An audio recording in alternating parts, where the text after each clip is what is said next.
நேற்று இரவிலே இந்த காரியத்தை குறித்து நான் தியானித்துக் கொண்டிருக்கும் போது பரிசுத்தமாய் வாழ்வதற்காக நீங்கள் எடுக்க வேண்டிய 3 முயற்சிகள் என்கிற ஒரு தலைப்பிலே ஆண்டவர் என்னோடு கூட பேசிக்கொண்டே இருந்தார். இந்த யோசேப்பினுடைய வாழ்க்கையை நான் அந்த ஒப்பிட்டு பார்த்து பரிசுத்தமாய் வாழ்றதற்காக இவன் எடுத்த 3 முயற்சிகள் எனக்கு ரொம்ப என்னுடைய இருதயத்தை தொற்றுச்சு. பரிசுத்தமாய் வாழ்றதற்காக யாரெல்லாம் ஆசைப்படுறீங்களோ அத்தனை பேருமே இந்த 3 முயற்சியும் கண்டிப்பா நீங்க எடுங்க. அது உங்களை பரிசுத்தத்திற்கு நேராய் வழி நடத்தும். வேதத்திலே முதலாவதாக இவன் எடுத்த முயற்சியை குறித்து நம்ம வாசிக்க போகிறோம். வாசிக்கலாமா? 39ஆம் அதிகாரத்திலே நீங்கள் வாசிக்கும் போது 19வது வசனத்தையும் 20வது வசனத்தையும் நம்ம வாசிக்க போகிறோம். வாசிக்கலாமா? 39, 19, 20 எல்லாரும் சேர்ந்து 18 இருந்து வாசிக்கலாம். சத்தமா வாசிக்கலாம். அப்பொழுது நான் சத்தமிட்டு கூப்பிட்டேன், அவன் தன் வஸ்திரத்தை என்னிடத்தில் விட்டு வெளியே ஓடி போனான் என்றான். உம்முடைய வேலைக்காரன் எனக்கு இப்படி செய்தான் என்று தன் மனைவி தன்னோடே சொன்ன வார்த்தைகளை அவனுடைய எஜமான் கேட்டபோது அவனுக்கு கோபம் மூண்டது.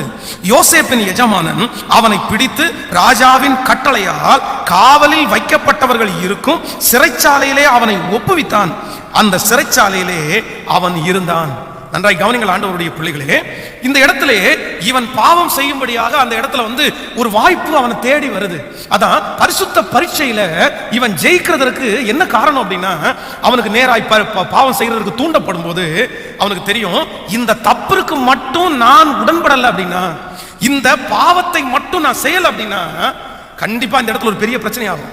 ஏன் அப்படின்னா, இவனை தவறுக்கு நேராய அழைக்கிறது அந்த வீட்டிலே இருக்கிற ஒரு சாதாரணமான நபர் இல்ல, அந்த வீட்டிலே இருக்கிற எஜமானனுடைய மனைவி. அவ சொன்னா என்ன வேணாலும் நடக்கும். அந்த எஜமானன் தான் இவனுக்கு எல்லா ஆசீர்வாதத்தையும் கொடுத்து வச்சிருக்காரு, நல்ல ஒரு போஸ்டிங்க கொடுத்து வச்சிருக்காரு. அந்த எஜமானனுடைய மனைவி இப்படிப்பட்ட ஒரு தப்பு பண்றதற்காக அவனை அழைச்சிட்டே இருக்கிறாங்க. நம்ம எதிர்த்துட்டோம் அப்படின்னா, நமக்கு இவங்களுக்கு விரோதமா இருந்துட்டோம் அப்படின்னா அவ்வளவுதான், நம்மளை இவங்க அழிச்சிருவாங்க, நம்மளை ஒண்ணும் இல்லாம பண்ணிடுவாங்க அப்படின்ற பயம் தன்னுடைய மனதிலே இருந்தாலும் வேதம் சொல்லுகிறது, பரிசுத்தமா வாழணும்ன்ற ஒரே ஒரு காரணத்திற்காக தன்னுடைய வேலையை இழந்தான், தன்னுடைய பேரை இழந்தான், தன்னுடைய மதிப்பை இழந்தான், தன்னுடைய எதிர்காலத்திலே இருக்கிற தரிசனங்களை இழந்தான். எல்லாவற்றையும் இழந்து இப்பொழுது சிறைச்சாலையிலே தள்ளப்பட்டான். இந்த தப்பு மட்டும் அவன் பண்ணலன்னு கேள்விப்பட்ட உடனே அந்த லேடி முதல்ல என்ன பண்றாங்க தெரியுமா? அவனுடைய வீட்டிலே இருக்கிற எல்லாரையும் கூப்பிட்டு அவர்களுக்கு முன்பாக யோசேப்பினுடைய வாசனையை கெடுத்து போட்டார்கள். இவனுக்கு ஏற்கனவே தெரியும் எனக்கு இப்படிதான் நடக்கும் அப்படின்னு. அது மட்டுமல்ல, தன்னுடைய கணவனார் எஜமானன் வந்த உடனே எஜமானிடத்துல கூப்பிட்டு, நீ எபிரேய தேசத்திலிருந்து கொண்டு வந்த மனுஷன், இதுக்காக கொண்டு வந்தீங்க, அவனிடத்துல அவனுடைய வாசனையை கெடுத்து போட்டாங்க.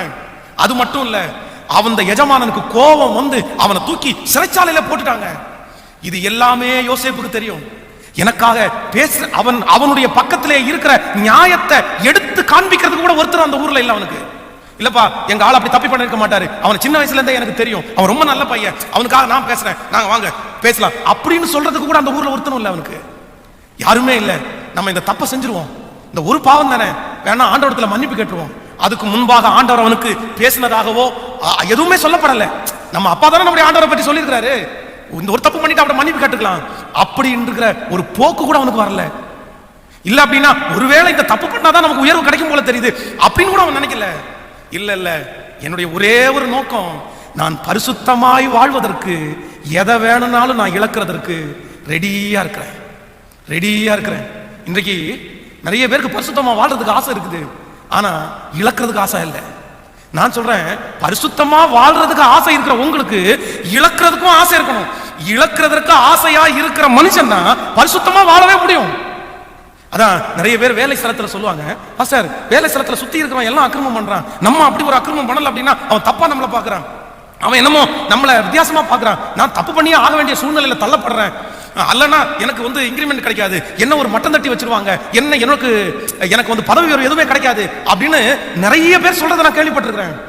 நன்றாய் நினைத்துக் கொள்ளுங்கள், பரிசுத்தமா வாழணும்னு முயற்சி எடுக்கிற ஆண்டவருடைய பிள்ளைங்க சில காரியத்தை நீங்க இழந்துதான் ஆகணுங்க.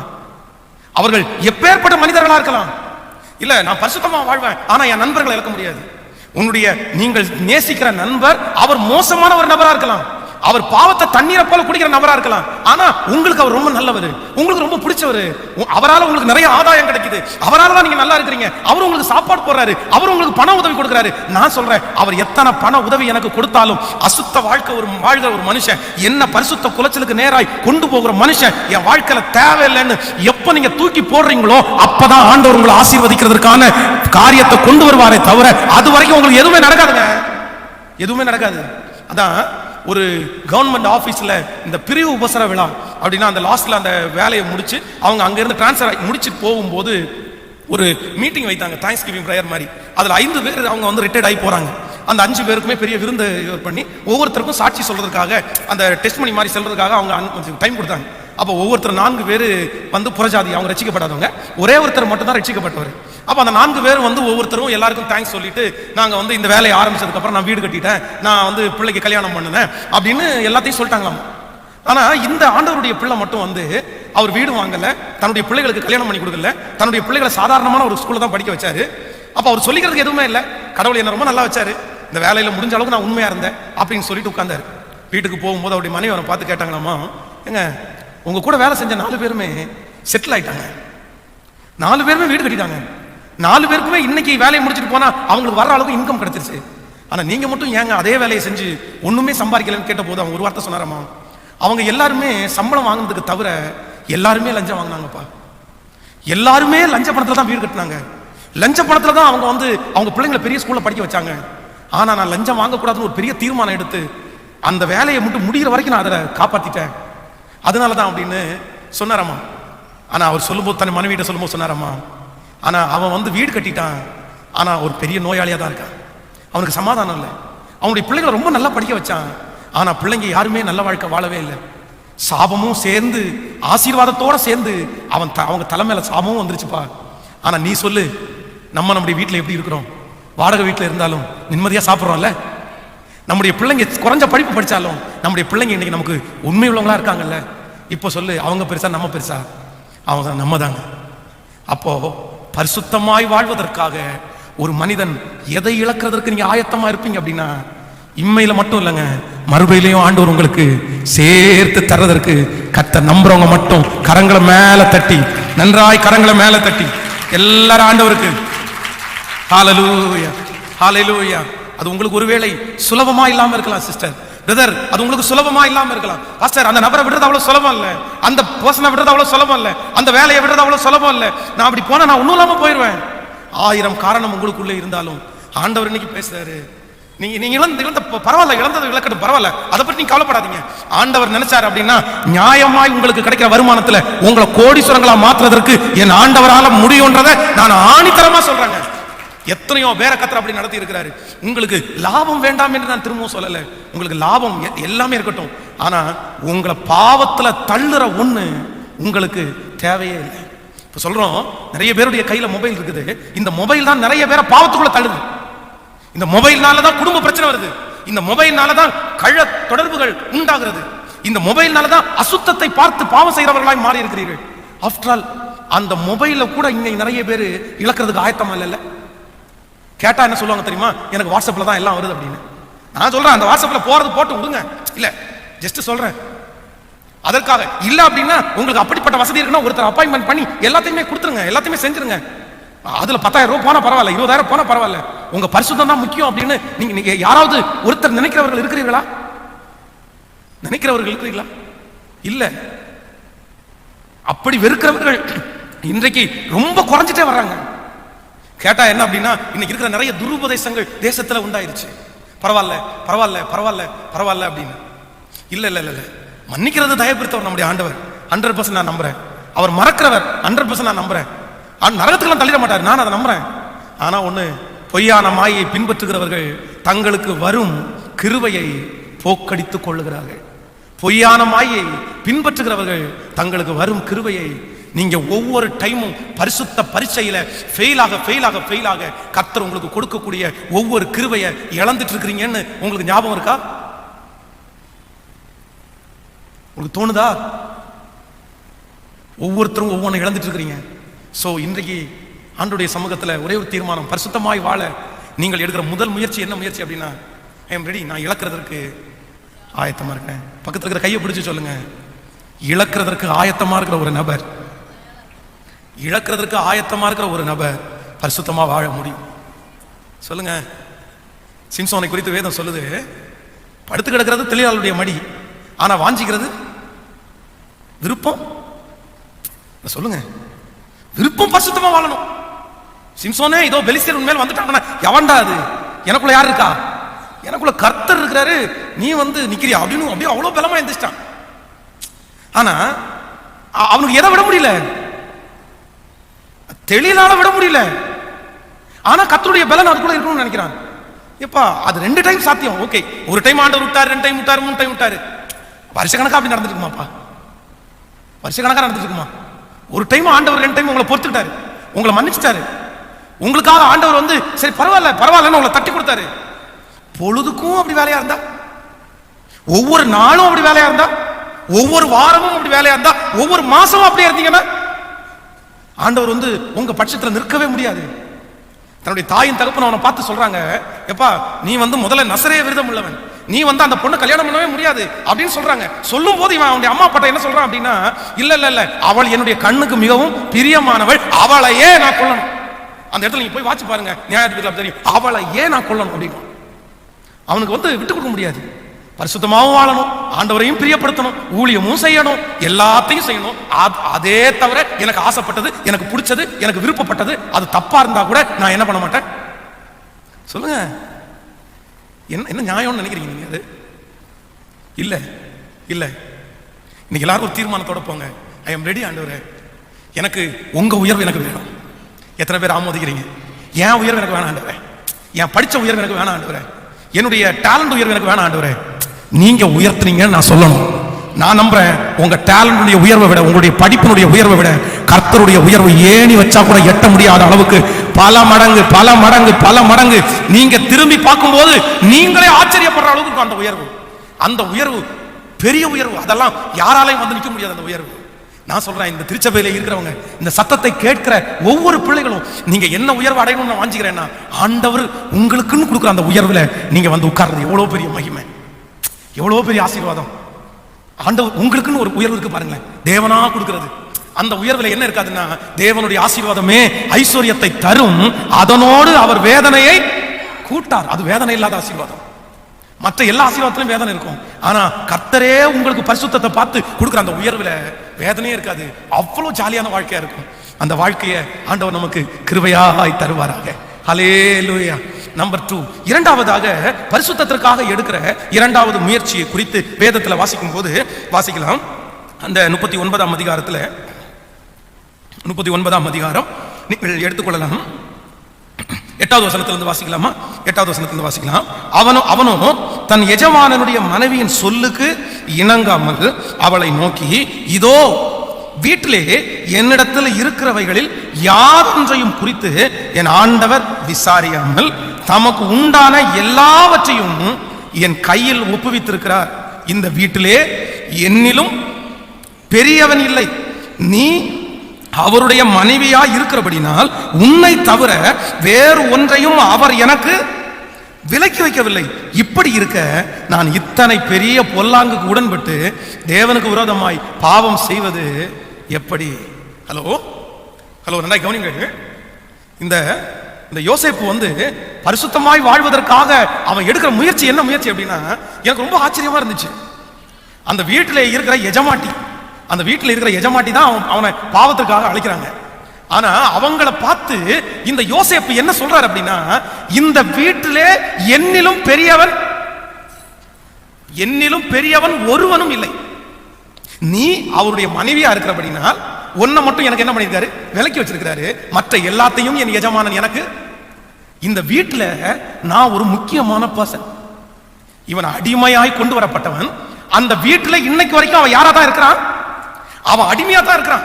ஆனால் அவனுடைய வேலையை பார்த்து, அவனுடைய சின்சியாரிட்டியை பார்த்து, அவனுடைய எஜமானன் அவன் செய்கிறதெல்லாம் நல்லா வருதுன்னு கண்டுபிடிச்ச உடனே, சே இந்த பையன் ரொம்ப அழகா செய்யறானே, இவன் வந்ததுக்கு அப்புறம் எல்லாமே கிளியர் ஆயிருக்க, படா நீ போய் என்னுடைய எல்லாத்தையும் பார்த்துக்கோ, ஆடு மந்தை நீ பொறுப்படுத்துக்கோ, வேலைக்காரங்க நீ பொறுப்படுத்துக்கோ, எல்லாத்துக்கும் நீ தலைவனாரு, எல்லாத்தையும் கணக்கு மட்டும் என்கிட்ட கொடுத்துரு அப்படின்னு அந்த வீட்டிற்கு அடிமையா இருக்கிற ஒருவனை தலைவனாய் நியமித்தான். ஒரு சாதாரணமான பொறுப்பு தான் இது. அந்த எஜமாட்டியினுடைய மனைவிட்ட சொல்றேன், நான் தப்பு பண்ணதுக்கு ஒரு காரணம் இருக்குது. என்ன காரணம் அப்படின்னா, நான் சாதாரணமான ஒரு அடிமையா இருந்தா கூட பரவாயில்ல, நான் இந்த வீட்டில் யாரு, நான் ஒரு முக்கியமான பர்சன். எனக்கு இந்த வீட்டில் ஒரு ஸ்பெஷல் ஸ்தானத்தை இந்த வீட்டு எஜமான் எனக்கு கொடுத்துருக்கிறாரு. நான் அந்த ஸ்தானத்திற்காக நான் என்னவா இருக்கணும்னா, நான் உண்மையா இருக்கணும்ப்பா. ஹலோ, கவனிங்க. நீங்கள் பரிசுத்தமா வாழணும்னு ஆசைப்பட்டீங்கன்னா நீங்க நினைக்க வேண்டியது மிக முக்கியமானது என்ன தெரியுமா?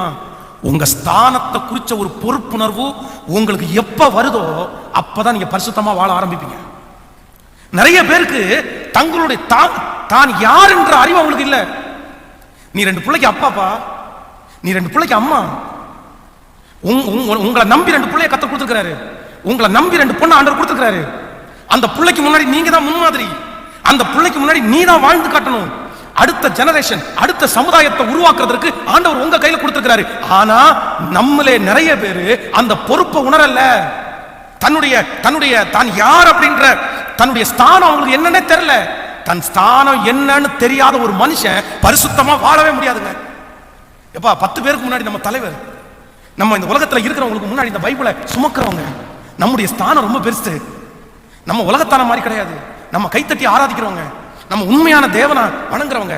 நம்மளே தப்பு பண்ணா இந்த உலகத்துல இருக்கிற ரொம்ப அசிங்கமா பேசிடுவான். எனக்கு கொடுக்கப்பட்டிருக்கிற நம்ம ஒவ்வொருத்தருமே பெரிய பெரிய ஸ்தானத்துல இருக்கிறோம். நான் சொல்றேன், கர்த்தரை தெய்வமாய் கொண்ட ஜனம் பாக்கியம் உள்ளது. இந்த உலகத்துல ரட்சிக்கப்பட்டு ஆண்டவருடைய பிள்ளைகளாக இருக்கிற ஒவ்வொருத்தரும் இந்த உலகத்துல விலையேற பெற்றவர்கள், விலையேற பெற்றவர்கள். இங்க இருக்கிற நிறைய பேரை 10 பேருக்கு முன்னாடி ஆண்டவர்களை தலைவராக வச்சிருக்காருல்ல. நீங்க சம்பளம் கொடுக்குற அளவுக்கு கர்த்தர் உங்களை வச்சிருக்காருல்ல. 5 பேரை வழிகாட்டுற அளவுக்கு கர்த்தர் உங்களை வச்சிருக்காருல்ல. ஒருவேளை நீங்க வழிகாட்டுகிற நபர், நீங்க உதவி செய்கிற நபர், நீங்க சாப்பாடு போட்டு வளர்த்துற நபர், நீங்க செஞ்ச தப்புகளை கண்டுபிடிச்சா நீங்க எந்த மனநிலைமையும் இருப்பீங்க. நான் அடிக்கடி வாலிப தம்பிங்களுக்கு சொல்லுவேன், எப்பா நீ செய்யற தப்பை மட்டும் கண்டுபிடிச்சிட்டாங்கன்னா உன்னை நாய் கூட மதிக்காதுடா, உன்னை நாய் கூட மதிக்காது.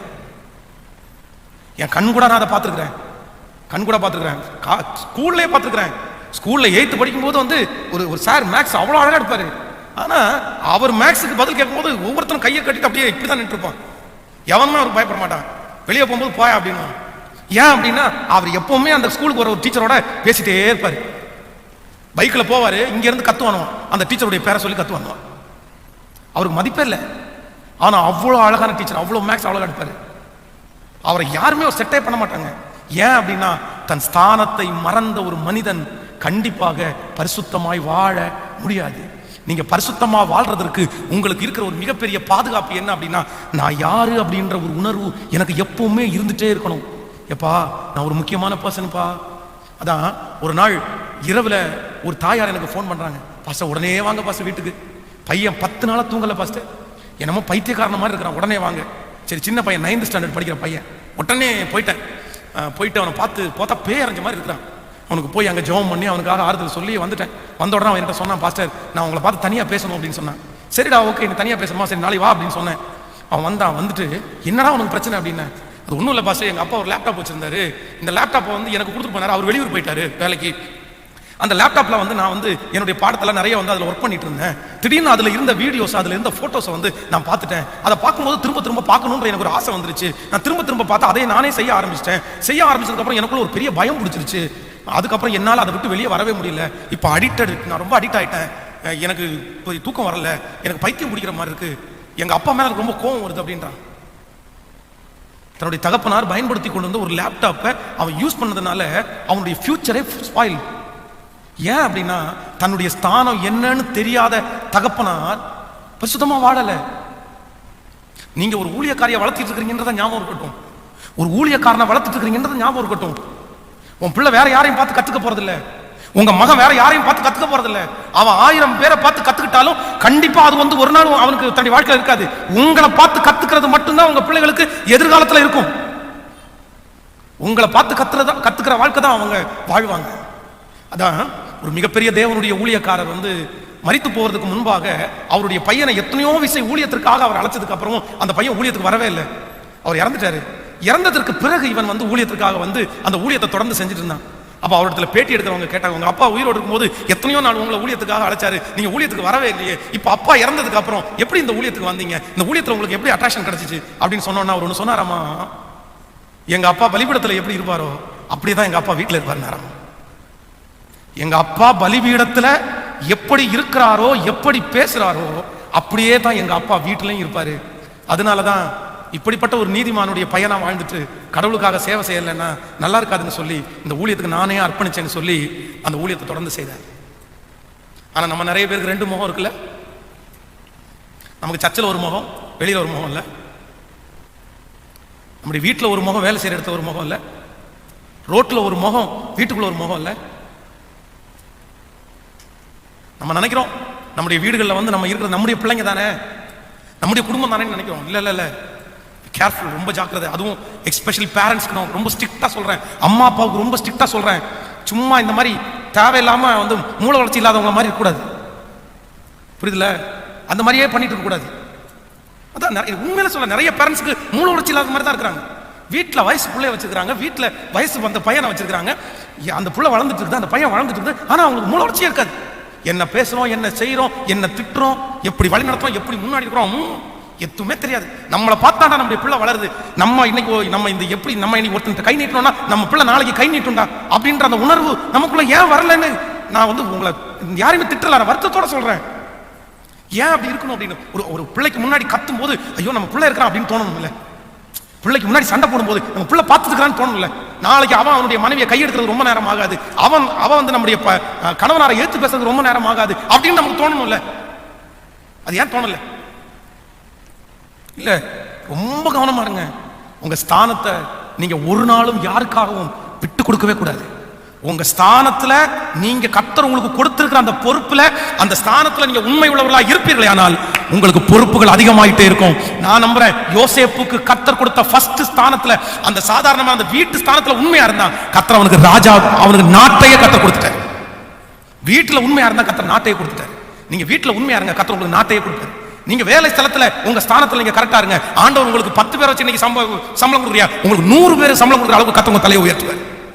உங்க ஸ்தானத்தை மட்டும் எக்காரணம் கொண்டு யாருக்காகவும் இழந்துடவே கூடாது. என்னுடைய பொறுப்பு அந்த மாதிரி, என்னுடைய வேலை அந்த மாதிரி. ஓகே, நான் ஒரு முக்கியமான ஒரு பர்சன், நான் எல்லாரும் மாதிரி சிரிக்க முடியாதுப்பா, நான் எல்லாரும் மாதிரி கத்திர முடியாதுப்பா, நான் எல்லாரும் மாதிரி கோவப்பட முடியாதுப்பா, நான் எல்லாரும் மாதிரி பாத்திர முடியாதுப்பா, நான் எல்லாரும் மாதிரி பேசிட முடியாதுப்பா அப்படின்ற ஒரு எண்ணம் உங்களுக்குள்ள எப்பவுமே என்ன பண்ணணும்? கேட்கல, சத்தமா சொல்லுங்க. கோவமா இருக்காதுல்ல, அப்படியெல்லாம் இல்லையே. அம்மேன், பக்கத்துல கையை பிடிச்சி சொல்லுங்க, உங்க ஸ்தானத்தை மறந்துடாதீங்க. பணம் போனா போட்டும், நிறைய பேருக்கு வரலையே, சொல்லுங்க. பணம் போனா போட்டும், சொந்தம் போனா போட்டும், ஆனா என் ஸ்தானத்தை ஒரு நாளும் நான் என்ன பண்ண மாட்டேன், நான் ரொம்ப கேர்ஃபுல்லா அதை காத்துக்குவேன். ஆமேன். கிறிஸ்தவங்கன்றதுக்கு ஒரு ஸ்தானம் இருக்கா? இருக்கு. ஆமேன் சொல்லுங்க. நானும் முயற்சி எடுத்து தான் இருக்கிறேன். சர்ச்சில் எப்படியாவது ஒரு 10-15 பேரை ஊழியத்தில் இழுத்து போட்டு பண்ணலான்னு நினைக்கிறேன். எனக்கு ஒரே பயமா இருக்குது. ஏன்னா இவங்க எங்கேயாவது போய் பேரை கெடுத்துட்டு வந்துட்டாங்கன்னா என்ன பண்றது? இல்லைன்னா இதுக்கு முன்னாடி பேரை கெடுத்துட்டாங்களோன்னு வேற மனசுல இருக்குது. அது வரைக்கும் நம்ம விசுவாசிக்க சொல்ல மாட்டாங்க. முன்னாடி வந்து நின்னதுக்கு அப்புறம் தான் சொல்றாங்க, அவனெல்லாம் முடிச்சு முன்னாடி ஏற்றி இருக்கிறாரு, அவன் யாருன்னு தெரியுமா, அவன் வீட்டில் என்ன கத்துறாங்கன்னு தெரியுமா, அவங்க எப்படி பேசுறாங்கன்னு தெரியுமா, அதுக்கப்புறம் தான் வந்து சொல்றாங்க. அதனாலேயே இப்ப பயமா இருக்கு, யாரடா கூப்பிடுறது, யாரை கூப்பிட முடியாது, இவங்க சரியான வாழ்க்கை தான் வாழ்றாங்களா, இல்ல சரியா வாழ்க்கை வாழலையா, இவங்க சாட்சி உள்ள வாழ்க்கை இருக்கா இல்லையான்னு ரொம்ப பயமா இருக்கிறதுனாலதான் நம்மளே செய்ய வேண்டியதா இருக்கு எல்லாமே. இல்லைன்னா நிறைய பேருடைய கையில பிரிச்சு கொடுத்துட்டு நானும் முயற்சி எடுத்துட்டே இருக்கிறேன், முடியல. ஆனாலும் அப்படிப்பட்டவர்களை கர்த்தர் எழுப்பி தருவாருன்னு நான் நம்புறேன். ஆமென் சொல்லுங்கள். கரைபடாதவர்கள், அவ பேர் எதுவுமே வாங்காதவர்கள், சாட்சி உள்ளவர்களை கர்த்தர் சபையிலே எழுப்புவாராக. அப்படி சாட்சியா வந்து முன்னாடி நின்னீங்கன்னு வைங்களேன், அவ்வளவுதான். உங்களை பார்த்தோன்னே எல்லாரும் பயப்படுவாங்க.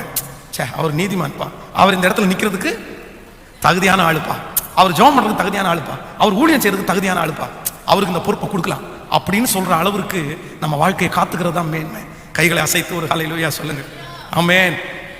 நான் பரிசுத்தமாய் வாழ்வதற்கு நீங்கள் எடுக்கக்கூடிய இரண்டாவது முயற்சி என்ன அப்படின்னா, உங்க ஸ்தானத்தை எப்பவுமே மனசுல நினைச்சிட்டீங்கன்னா நீங்க பரிசுத்தமாய் வாழ முடியும். ஆமென் சொல்லுங்க. கைகளை அசைத்து ஒரு ஹல்லேலூயா சொல்லுங்க. நீங்கள் ஒரு பொறுப்பு கொடுக்கப்பட்ட மனிதர், உங்க தலை மேல ஒரு பொறுப்பு இருக்கு இருக்கு இருக்கு இருக்கு. நீங்க எல்லாரையும் நோட் பண்ணக்கூடிய ஒரு மனுஷன். அதான் நீங்க பாக்குறது 2 கண்ணு, ஆனா உங்களை பாக்குறது கேட்கல. சத்தமா சொல்லுங்க, 1000 கண்ணு. இந்த உலகத்துல இருக்கிறவங்க நம்ம தப்ப கண்டுபிடிக்காம எல்லாம் இருக்க மாட்டாங்க, ஈஸியா கண்டுபிடிச்சிருவாங்க. இன்னைக்கு இருக்கிற உலகத்தை பொறுத்த அளவுல யாருமே எதையுமே என்ன பண்ண முடியாது.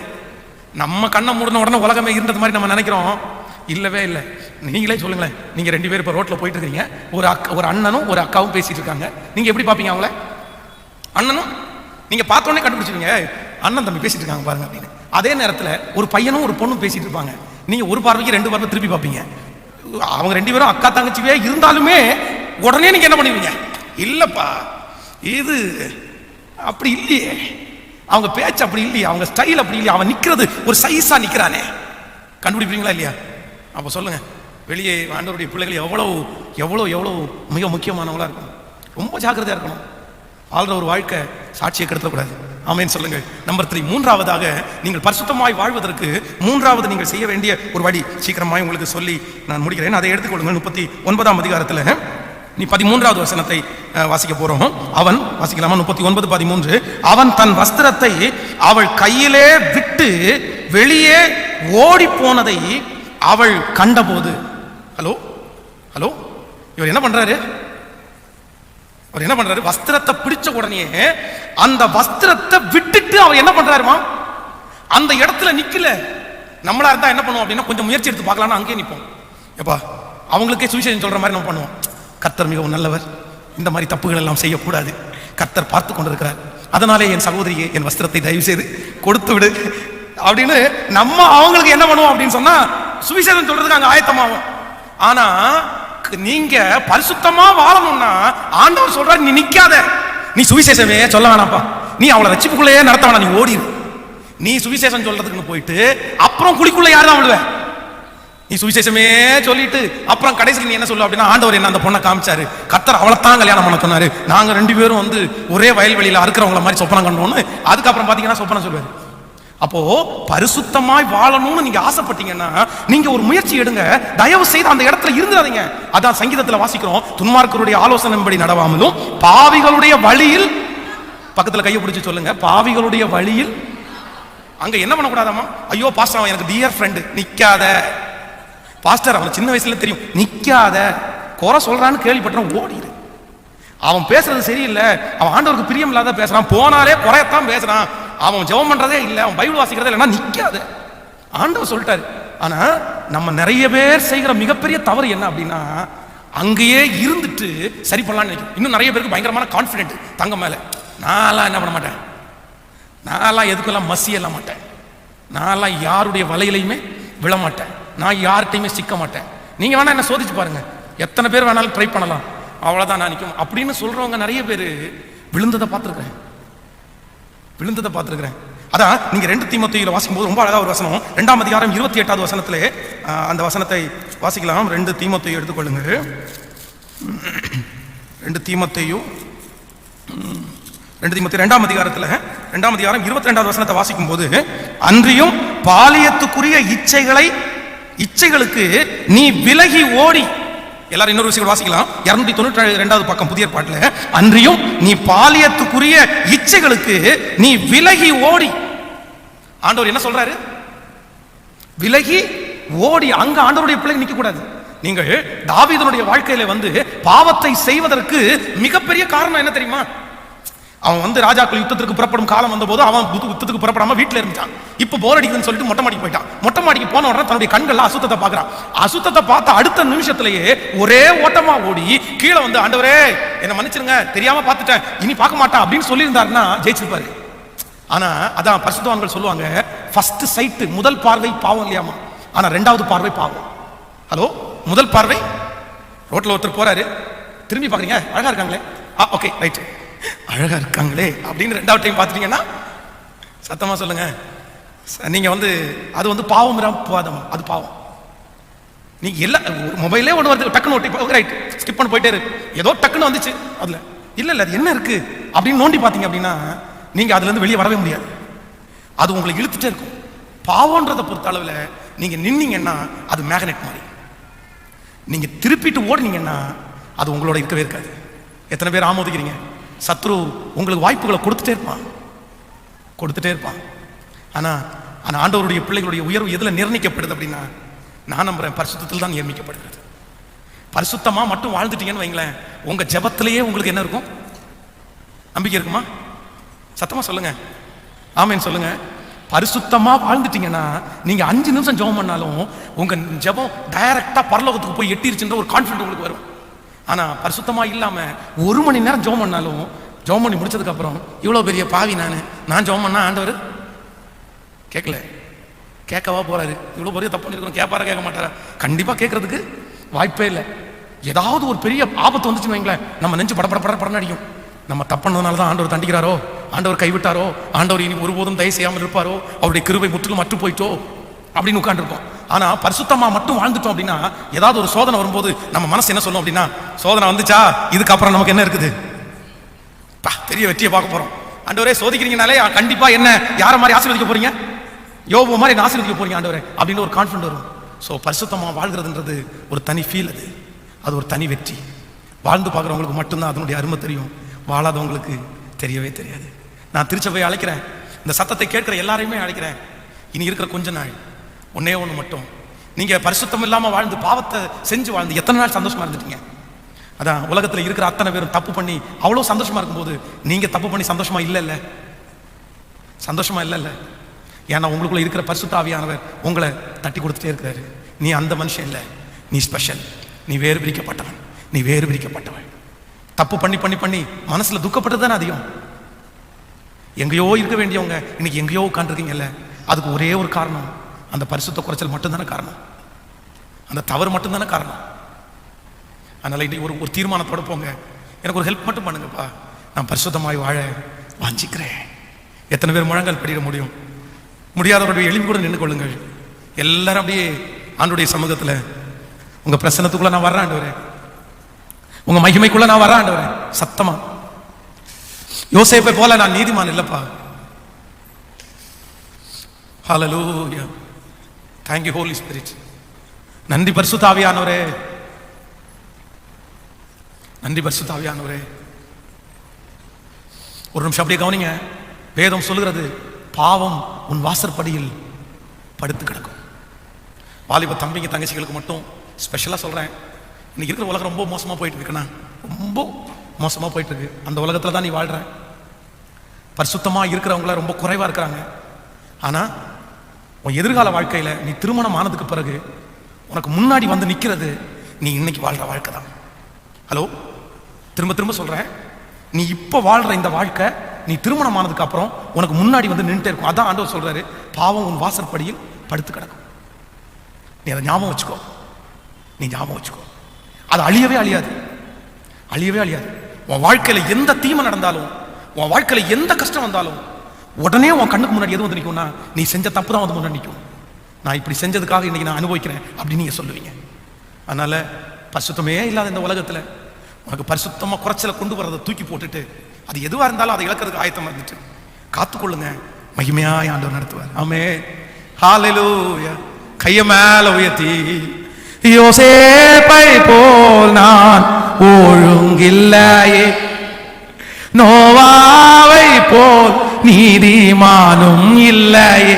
சொல்லுங்க, யோசேப்பை போல் நான் ஒழுங்கில்லையே, நோவாவை போல் நீதிமானும் இல்லையே, ஆபிரகாமை போல்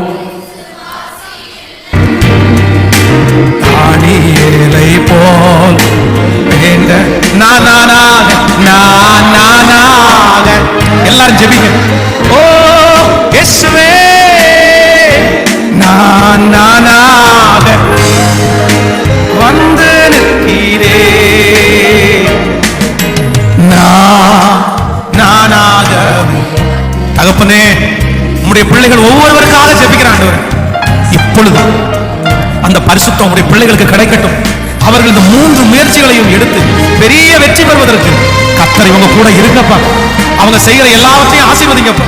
உமக்கு பிரியமா வாழ்ந்து, உமக்கு உண்மையா வாழ்ந்து, உம்முடைய ஆசீர்வாதத்தை பெற்றுக் கொள்வதற்கு உங்க பிள்ளைகளை நடத்துங்க. உங்க கரங்களை தாழ்த்தி ஒப்பு கொடுக்கிறோம். நீர் நடத்தும். இயேசுவின் மூலம் ஜெபம் எடுக்கிறோம். நல்ல பிதாவே.